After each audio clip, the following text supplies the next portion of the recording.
Hi there, Chris from TotallyEV, and here we're doing a dedicated audio review of the Nissan Ariya. If you want a detailed review of the vehicle itself, do check it up on your pop banner, down in the description below, or indeed in the pinned comments. Now, to kick off this video, we have to talk about its audio configuration, and in the advanced trim levels you'll find a 6-speaker system whereby you've got 2 drivers at the rear and 4 at the front of the cabin. Now, in the Evolved trim, which we have on review, you'll find a 10-speaker Bose system. You've got 2 speakers towards the rear of the cabin, 1 in each door. You've got 4 in terms of where the front doors are, in other words 2 within each side, and then you've got 2 drivers found towards each extremity of the dashboard. Now that totals up to 10, but surprisingly, and for some reason, Nissan and Bose have omitted the fact that they've included a subwoofer in the boot, therefore tallying up to 11 drivers in total. Now, we don't have any information of the total wattage or the overall size of each of the drivers, but we've asked Nissan for some further clarification, and if we do get that information after publishing this video, we'll pop it down in the description below, or indeed on our written review.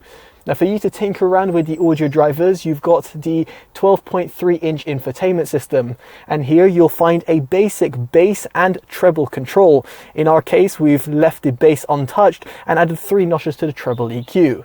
Now, despite it being fitted with the Bose system, it is quite a shame not to see a further degree of customization, such as multi-band EQ or, for example, more surround options. I will touch upon why this is important further down in this review. Now, for you to connect up to the infotainment system, you have got Bluetooth, but this is limited to the lowest quality SBC codec, and therefore if you want higher quality playback, you'll want to plug in your smartphone. And here both Android Auto and Apple CarPlay are supported via a wired connection. So moving swiftly on, we get onto cabin noise, and here the objective numbers that were recorded by us using a sound meter will be on your screen. For those who are subscribed to the channel, you'll know that these numbers are actually pretty good.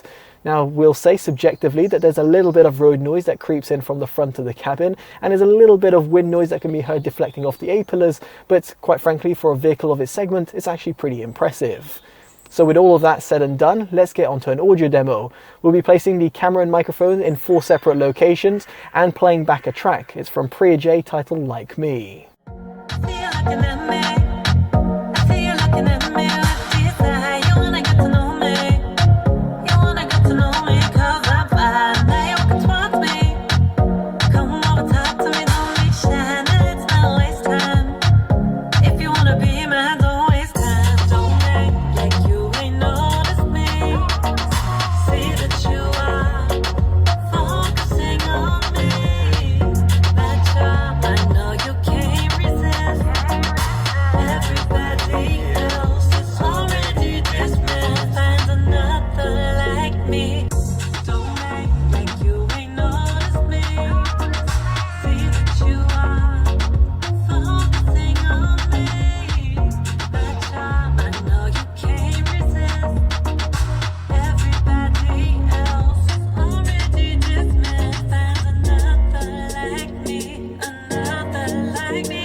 Now, appreciate an audio demo over YouTube is never ideal, so let me get onto my subjective opinion.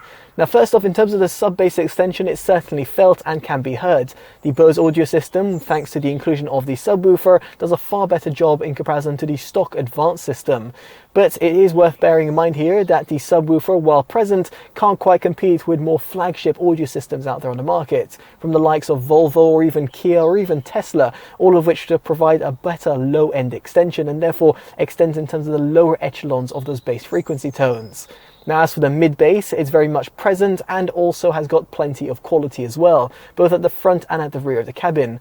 The drivers that are found within the doors do an excellent job of reproducing those hearty mid-bass tones, and therefore if you're listening to your favourite EDM, D&B or R&B tracks, you'll be left pretty excited. Now, unfortunately, the same sort of praise can't be said about its mid-range, whereby it just feels a bit too recessed and pushed back. Now, you might be quick to adjust the treble EQ via the infotainment system, but do bear in mind that this will also adjust the high frequencies, and therefore adjusting it too much, therefore going for, let's say, 4 or 5 notches on top of its default EQ, will result in a very sibilant and very harsh top end, therefore making it a little bit too fatiguing, specifically if you're listening at higher volumes.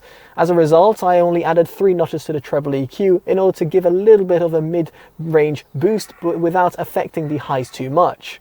On that note, the highs do extend relatively well, specifically at the front of the cabin, thanks to the array of different drivers that you've got, but alas, the same couldn't be said at the rear of the cabin, whereby you're only limited to 2 audio drivers. Now, while there's some pros and cons across the sound frequency range, the overall soundstage is actually quite disappointing.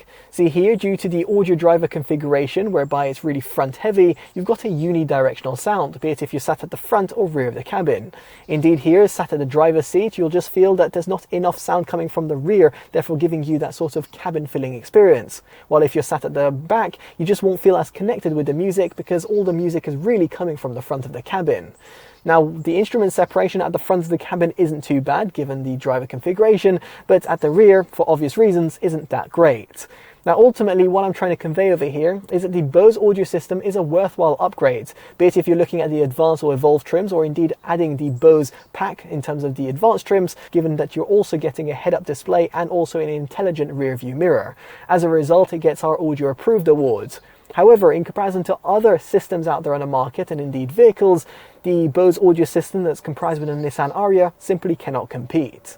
Now, we'd be intrigued to hear what you make of the Nissan Ariya's system down in the comment section below. And of course, if you like this independent detailed review, definitely do consider dropping a like, subscribing and hitting that bell notification, all of which are greatly appreciated. As such, I've been Chris from TotallyEV, and I'll hopefully see you in the next one. Take care of yourselves, and goodbye.